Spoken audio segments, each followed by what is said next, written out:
What's going on, YouTube? Ferocity here. Hope you guys are doing well.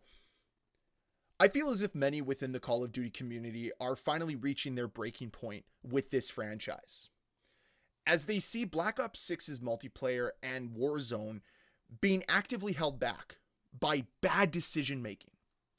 Look at the servers here. Do you think the servers in Black Ops 6 are good? Do you think constant packet burst is a good thing? Variance with your latency, that's a good thing as well? The fact that the servers are in a worse state today than what they were back in like 2009, 2010 is extremely laughable. Connection was better then. Heck, I could even log on to Black Ops Cold War, which released in 2020, and have a better experience than I have right now in 2024, even though my internet is far better.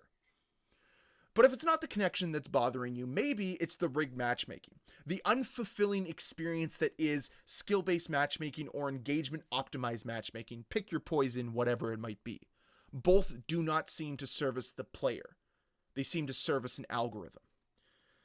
But if it's neither of those, it's probably the cheater problem that exists currently in Call of Duty, as it seems very clear to this community that the integrity of this game is completely gone, as the cheaters have won, and they continue to win. Because I don't know if Team Ricochet is just non-existent or just that incompetent. It's hard to tell, because it's a non-existent anti-cheat at this point in time. And they come on and feed us lip service so those that eat out of the troughs every single day can have some new slop to eat up and regurgitate that the game is great, that the game is a blast, when in reality, it's a shell of its former self. Call of Duty is a shadow of what it used to be, because what's replaced it is corporate greed and the idea that if we continue to optimize engagement, it's going to make things better. But all I've seen is a deterioration of the overall mechanics of Call of Duty and the overall experience of Call of Duty. But to get back to the cheater situation, they've won. Activision has lost control of Call of Duty. It's the cheaters who have it now. They choose who wins in ranked play. They choose who's in the top 250. They choose what the responses are from Team Ricochet. Team Ricochet is the most reactive company I've ever seen. They're a team that only plays prevent defense. They've never gone on offense before. Never once in their entire lives. If they ever have, they probably just punted it away. Because heaven forbid, ever try to create some preventative measures. Oh no. No, it's only half measures to try to mitigate the problem. But they don't do that. They release some lip service, and then they pat themselves on the back over banning X amount of players, and then say things will change, and they never do. The over-reliance on AI isn't working. Their current systems aren't working. So what does that lead me to believe? One of two things. Either Activision is profiting off of all this in the ways of microtransactions galore, or they're getting kickbacks from the cheat providers themselves, which is extremely shady, or, and I think what is more plausible, that Activision is just such a greedy company that they're not providing proper resources to Team Ricochet and are allowing Team Ricochet to be the scapegoat for this situation. Because Activision looks at cheaters as cash cows, opportunities for data optimization, because they know cheaters play the game. They know cheaters are going to stay on the game. So what better way to make that data look nice and pretty for the investors than to allow an ecosystem for the cheaters to thrive and prosper and save face by scapegoating your anti-cheat system that you don't provide proper funds, resources, or developers for. I think that sounds a lot more plausible. But nonetheless, all of this is creating an ecosystem, an environment that this community doesn't want to be a part of anymore. I'm sure you've seen the Steam charts by now. I know it's only one platform. I know it's just a snippet of this community, but it illustrates a picture that people are fed up. They're done. They do not care anymore. It's very clear that all of the new systems that have been put in for anti-cheat aren't working and are pissing players off. More and more people are coming to the realization that this game doesn't want to improve. I mean, look at the servers. Like I said earlier, Black Ops Cold War has better servers, has a better server experience than Black Ops 6. That's embarrassing. Downright embarrassing. But it's because no one holds them accountable. And it's been nice to see so many people finally come to the realization that, yeah, Call of Duty sucks now. It really sucks. It should be a lot better. And that's just it. It should be a lot better. How is it that it's not? Well, corporate greed and incompetency. That's all it is. And they just continuously dig themselves deeper. And I know that they tried to save face with their latest Ricochet statement, but it's just falling on deaf ears. It does not work.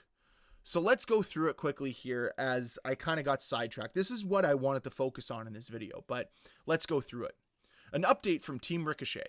Several additional detections have been deployed over the last week. Over 20,000 accounts have been banned for engaging in boosting and cheating behavior, targeting ranked play in Warzone and Black Ops 6. Enhanced data center safeguards to ensure a more secure experience for Black Ops 6 ranked play. Team Ricochet remains active with the teams working throughout the holidays as outlined in our December update. So what I gather from their first snippet here is that things are the same as they've always been. They'll add several new detections all the time. It doesn't seem to do anything. The cheaters are always one step ahead of them because they're reactive to everything. They're never proactive. They're not preventative. They're reactive. Playing prevent defense. It just doesn't work. You have to go on the attack. Well, that's what they're trying to do in 2025. They're adding an additional layer of server infrastructure to mitigate stability issues that occur at the server level, additional upgrades to existing kernel driver and server systems, and brand new server-side detection mechanisms. That's 2025. Now, originally when they announced it, it was supposed to be for Season 2 or Season 3, but now it's just 2025. It'll come at some point, trust us. It probably won't. They'll say it's there, but it probably won't be. Again, they have all the money in the world. They should be the industry leaders in this. And they choose not to be. They choose to allow the integrity of their game to suffer every single day because they don't want to invest in it. Why? No one really knows other than greed. It's got to be making them money somewhere. That's the only reason why they're not improving it. And that's why I just simply cannot support this game anymore. I cannot do it. Like, you'll catch me on Zombies from time to time. I'll be playing that. But I'm going to be playing mostly X-Defiant. Even though that game is shutting down in like 5.5 months, it's still more fun than whatever Call of Duty's trying to push out right now. But before I end this video, I do want to mention this tweet from Charlie Intel.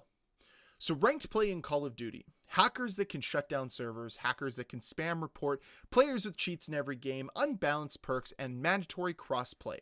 And Activision says some updates may be in Season 2 or 3, which is at least 35 days away. Yeah, things aren't going to get better anytime soon. With the holiday shutdown in full swing, expect cheaters in your lobbies.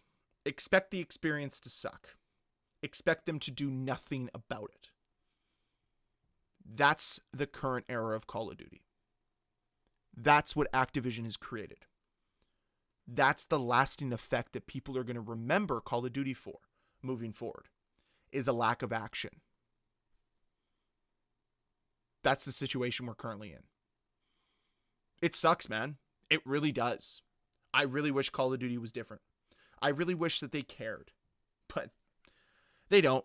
Just give us more money, buy the next Battle Pass, buy the next Black Cell, buy this bundle, buy that bundle. Heck, we'll just release you a brand new event that doesn't work properly because we unlocked all of the rewards for like half the player base, and the other half of the player base have to deal with the drops that are like non-existent. Really good job you've done there, Activision. Really good job, Treyarch. You guys are the epitome of game design. Indie developer, everybody, just remember to cut them some slack next time that you want to criticize them. Complete joke.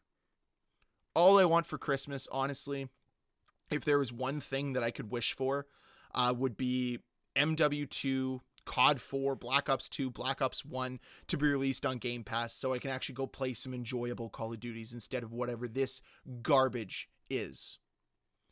But that's it for the video today. I'd love to hear your thoughts on what we talked about, the cheater side of things, but also what you want for Christmas. Don't make it Call of Duty related. Make it personal. I want to hear what you want for Christmas this year. That'd be cool as we head into Christmas tomorrow. It feels like it came out of nowhere. But that's all the time I have for today. I really hope you guys have a wonderful Christmas. Enjoy your Christmas Eve with your family, your friends, whomever you want to spend it with. Just don't choose to spend it on Call of Duty. There's better games out there. There's more enjoyable experiences for you than something that is infested by cheaters. So if you enjoyed this video, please hit that like button. If you want to see more videos from me, please hit that subscribe button. And I'll see you guys next time. Bye.